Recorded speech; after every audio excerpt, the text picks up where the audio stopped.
Hey, Joe, you there? Hi, Steve.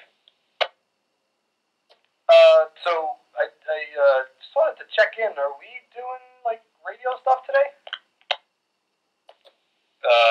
We're talking on the radios right now, so I kind of assume.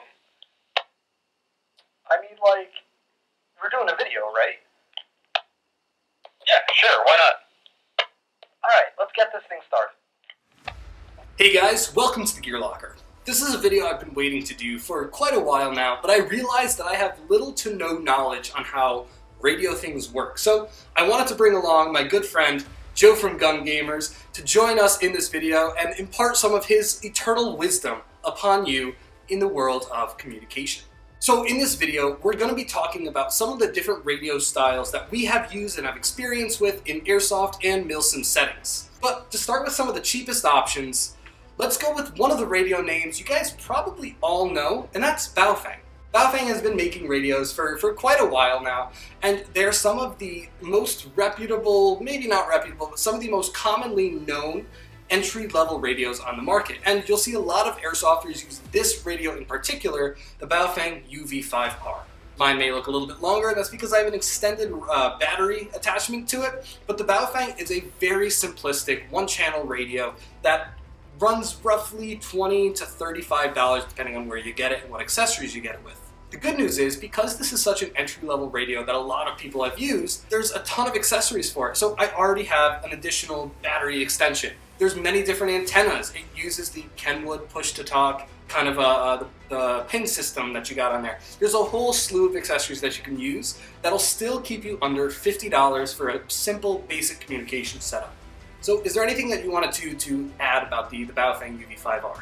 Yep, that was my entry-level radio probably 8 or 9 years ago, when we were really starting to get to the point where we needed radios for what we were doing. Larger fields, or the indoor field we had up in Rochester was a multi-layer, huge complex, and a radio really could make it a lot easier just for figuring out what was going on or where to go. That being said, I absolutely hate these radios in every capacity, and I have shifted so far away from them you would believe. I would like to actually say, I'm not going to give my call sign, but I am actually ham radio licensed. I have an entry-level or a technical license, so I'm very familiar with radio theory, radio practice, and good applications, including some of the laws that airsofters don't always necessarily follow, but there's some gray area in terms of that when people are on the field and actually playing. That being said, these are actually very simple radios, and that's their biggest, honestly, pro is, as Steve said, you can get accessories for these like you wouldn't believe. You can get even some more Milsim looking accessories that will actually work for these. A good example is this is a real handset that has actually been converted down to a Kenwood 2-pin, and if I plug that into either one of our Baofengs here, I now have a handset that I can use that works phenomenally well with these. And that gives a little bit more credence to what you're doing instead of a really cheap looking little handset, which I think we might have one. Oh, wait, yeah. One over here. It's in the rat's nest, but yeah, there you go. Yeah, little basic push-to-talk with the Kenwood 2-pin, and I have an adapter. We'll get into that later. Sometimes you need adapters for the stuff that you use. But yeah, so the Baofeng radios work, and that's a key thing. I'm going to say the biggest negative about these that everyone just needs to be acutely aware of, the electronics that are inside of these radios are extremely cheap. And by extremely cheap, I mean they are awful. And what will wind up happening is you will get channel or frequency bleed over. That is a known problem with all the Baofeng radios, which is even if you're locked into a frequency and a sub-frequency, and you have CTCSS engaged and everything else, you'll still bleed over onto people that are the next channel or next frequency over. They just kind of spill out. It's a big concern that actually FTC and other people have brought up several times. If you're close enough to other electronics and you transmit on these, you will cause interference. That's a huge negative with these for a variety of reasons. In terms of hiking with your friends or going off and doing backyard games and that kind of thing, they work perfectly fine for that sense. But if you're actually in or closer to other areas, or if you're using these for bigger events or that kind of thing, we've heard this tons of time because you have, instead of 2 or 3 people with radios, 30 people with radios that are all on approximately the same frequency range, which could be the GRMS frequencies that are from Motorola, and simply turning the radio on and using it will cause other people to get interference in their channels. So that is unfortunately a huge negative with Baofeng, and something to be aware of. But in terms of an entry level, I need a radio so I can communicate with my friends when I get lost. These do the job perfectly well.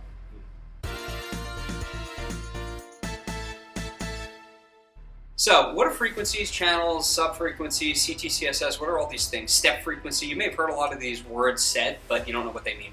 Essentially, your channel is whatever you set. So your frequency is actually what you're talking on. You'll notice a lot of radios have a channel and a frequency mode. Channel modes make it easy to switch between frequencies very rapidly without having to manually enter them. You preset your frequency, your channel. Sub-frequencies, or your subnet, are modulation to the wavelengths and frequencies that are actually going out of your radio. This means you're stepped slightly off of somebody else's frequency and you'll wind up transmitting on a slightly different one. Things like CTSS are basically modulation to that, and this is all very broad general terms. Somebody's going to yell at me in the comments that's not the correct terminology. It works that way. The other thing is your step frequency. Step frequency is an addition. You're actually modulating that further. So you'll notice, you're like, that's weird. I'm on the right frequency. On these radios, you'll see the first 3 numbers are essentially your frequency, and the 3 numbers after that are your sub. So when you actually go to Motorola channel 1, subnet 2, you're on a slightly different frequency than Motorola channel 1, subnet 1. Subsequently, your step is an additional modulation to this. If you're on a step that's slightly off of your friends, you might be able to hear them, but you won't be able to transmit to them, or vice versa, depending on. So sometimes sitting there with your friends and exactly matching the numbers, even if you don't know what any one of them mean, suddenly you can all communicate with one another. So that's just a general overview of some of those things. So if you're ever in a bad situation where like you can't talk to anybody, grab somebody else's radio, flip through, make sure all the numbers match, and then hit transmit, you'll probably be okay. Thanks for joining.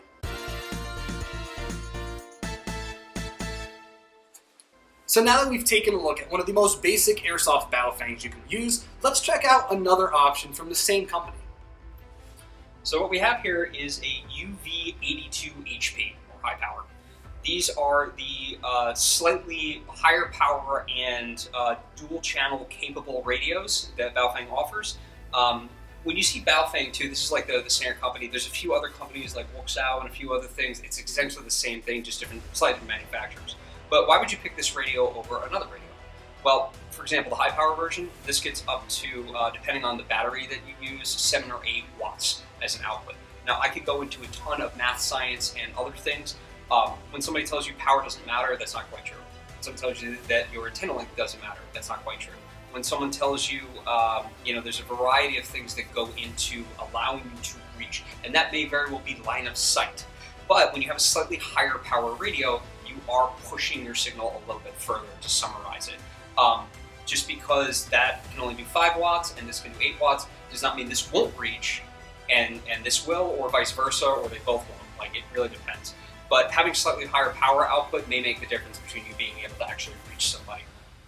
But the big thing about this radio is it has an A and a B feature. The result is instead of just having a single channel or a single frequency up, you can have both up. And you can actually set it to monitor a primary, the secondary, or both channels. It'll always take the primary channel first. So if someone's talking on both, you'll hear only A. But if you've only got one going, you'll hear it. And then you'll have to determine which button you press in order to talk. Now, the beautiful thing about these compared to those radios are the PTT that actually comes with this. Unfortunately, I don't have it in front of me. Is a small shoulder-mounted microphone and speaker. So instead of coming out of the speaker that's built into the radio, it'll come out of your shoulder mic. You then actually have a rocker button, just like on this, and you can very easily talk to both channels. This is almost like having 2 radios in one, which is incredibly useful for a variety of purposes. That PTT also has a small, I think 3.5 millimeter port, sound port basically, that you can then actually have an in-ear.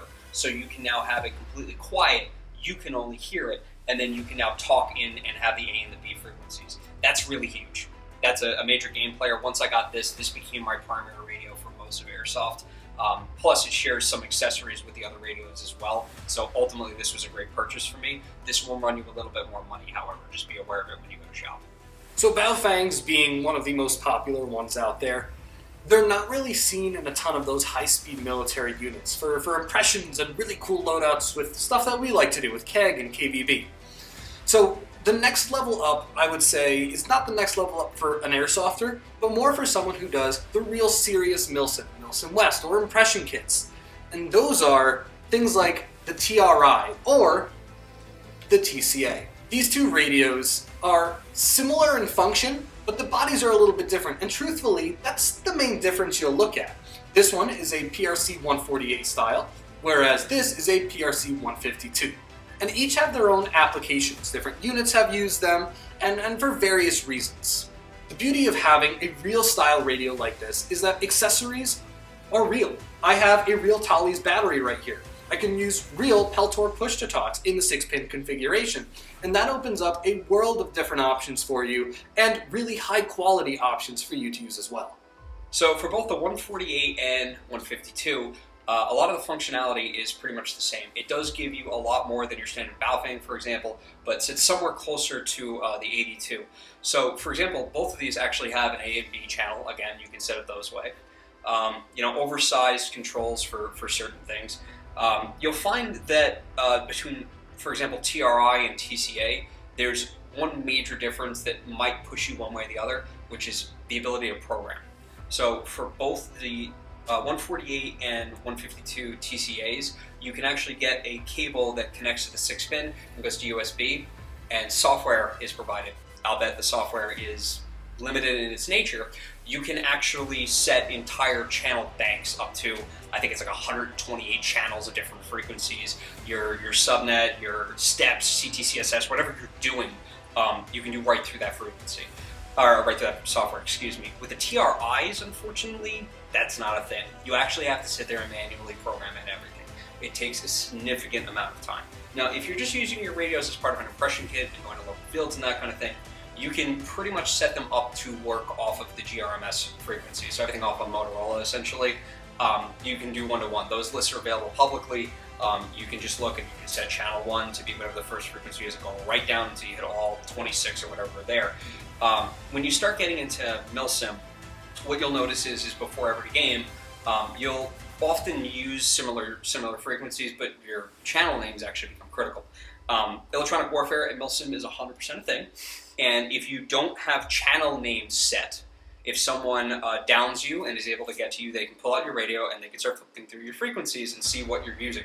They can then use that to listen in on your channels. That is 100% a legitimate strategy. When you name them, they're not allowed to mess with the settings on your radio. The result is if you have a channel name that's Platoon 1, okay, they have access to Platoon 1, but they can't transmit on that frequency off of your radio, and they can't pull the frequency off of it without going into settings, which they're not allowed to do. This becomes critical for OPSEC, which we've actually had Milsim games change quite rapidly because somebody got on a frequency and started listening in. So that's a major difference between the two. The other big thing is TRI radios, typically when you use the actual real batteries, get a slightly higher power output overall. I haven't found this to be a big issue. I've used this at Milsim West multiple times for Balkar, which is a lot of mountainous areas, for Caspian, which was an urban area with cement buildings between me and everything. And the biggest thing between these and some of the Baofeng radios are these batteries that last infinitely longer. Both of these batteries have lasted me for entire 40-hour games, at least being on, not necessarily transmitting the whole time. But batteries are readily accessible, and you can get these off of eBay or surplus Very sites. cheap. Yeah, really cheap. Yeah. But the big thing is, and the point we got to make here, these radios are significantly more expensive by a margin. And ultimately, functionality between these and the Baofengs isn't actually that different. They do frequencies, they do everything that the Baofengs can do. They just tend to be a little bit more robust, and like Steve says, your accessory options are wildly different. Especially, and this is the big point, if you want to use ear protection, electronic ear protection, Peltors, Sordins, a variety of other manufacturers and that sort of thing, that can often be cumbersome when using radios and trying to listen in when you have that. I wear ear protection at Milsim West because I've had bad experiences with very loud and overuse of grenades, and a way to get around that is to have your ear pro on at all times.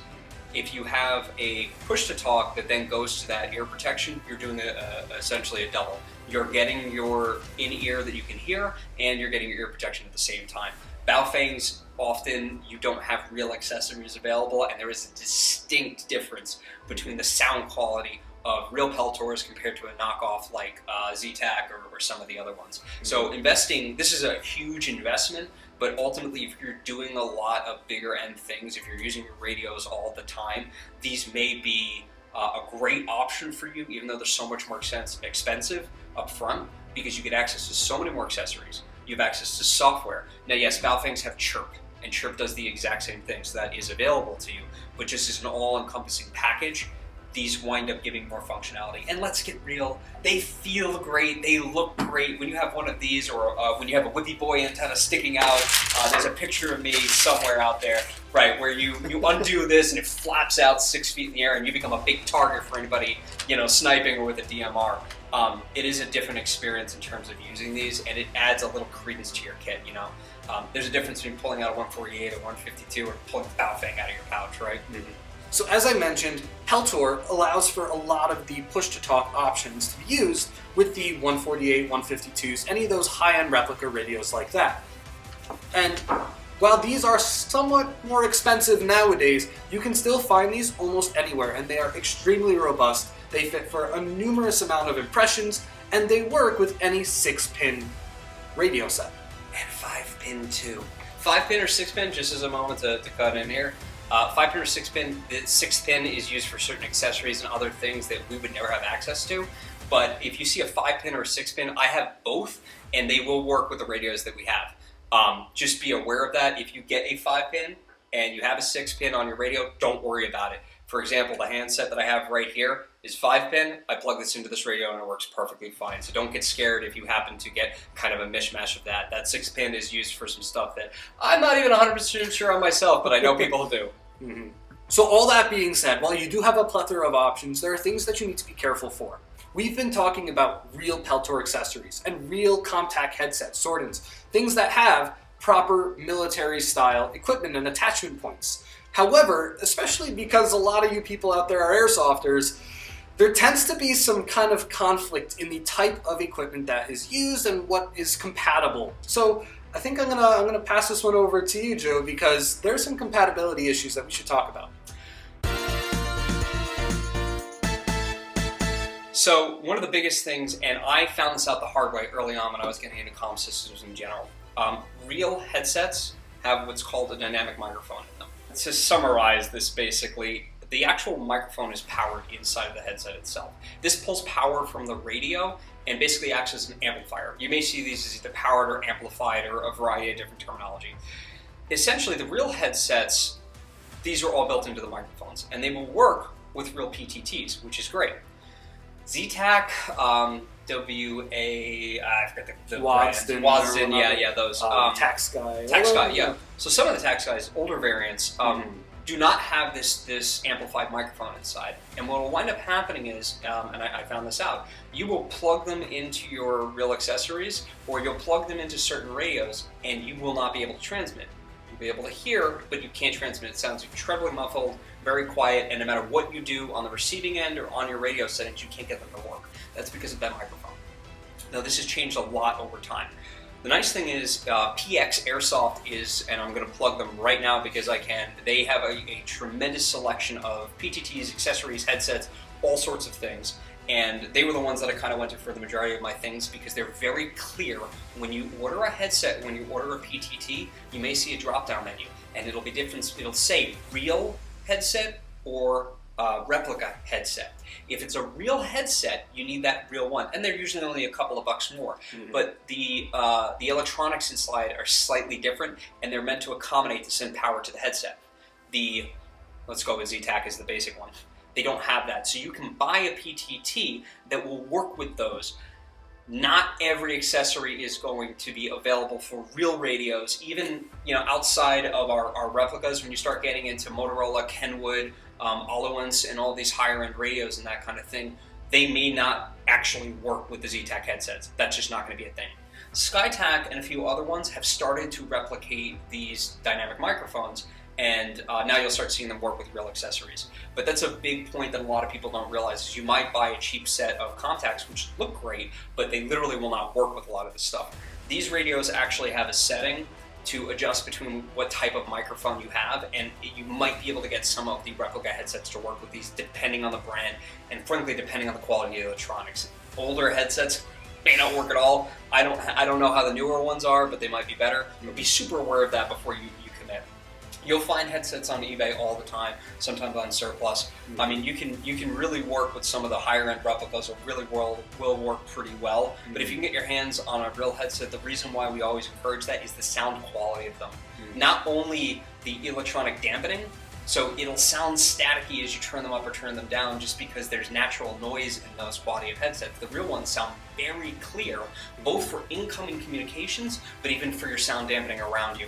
The other headsets, you'll hear this whine or this hum after a long period of time, and in reality, they're not waterproofed. So, you know, over time, moisture and everything will get into them, and they just won't last anywhere near as long.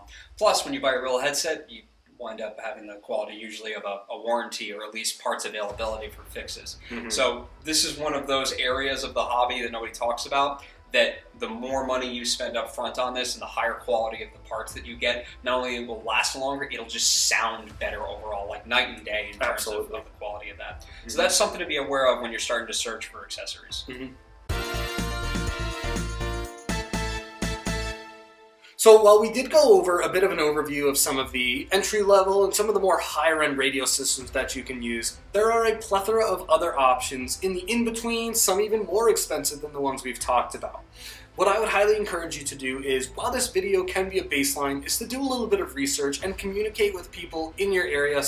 Ask people what radios they're using at the airsoft field and see how they like them. Of course, if they know what they're talking about. Don't ask me. But overall, I hope you guys have enjoyed this video, and I hope this gave you a little bit of insight to how radios kind of work in the Milsim and airsoft sphere, and maybe give you some ideas of what you can look out for in your own journey. So, as always, thank you so much, Joe, for joining us. I hope that you guys learned a little bit of something from him. Do you have any last imparting words? I have one more piece of advice for everyone out there. I've done the radio transmissions operator role several times, both in smaller games, in Milsim, and everything else. The first time I did it was an absolute mess. I had no idea what I was doing, and the military works a little bit differently than the ham community. But the big thing is before you transmit, always take a quick breath, think about what you want to say, and then speak very close, speak slowly and clearly into the radio, into your microphone, whatever you're doing. Taking that extra second to think is going to help you it's the difference between going, there is a enemy position at this location, number this many people, or rambling on about the color of their gear, what guns they might be bringing with them, etc., etc. Taking that extra second to think is going to make your communications clear, and you won't be yelled at by cadre when you ramble on for 5 minutes. So, Joe, you're telling me that this is not a push to think? It's a push to talk? I hate everything you just said. Thank you so much for joining us today. I'm Joe from Gun Gamers. This is the Gear.Locker, and we'll see you in the next one. The push to think. Steve, I haven't heard of that. Really? I've never heard of a push to think. You actually got me with that one. Yeah. Shit, man. That's hilarious. Push to think.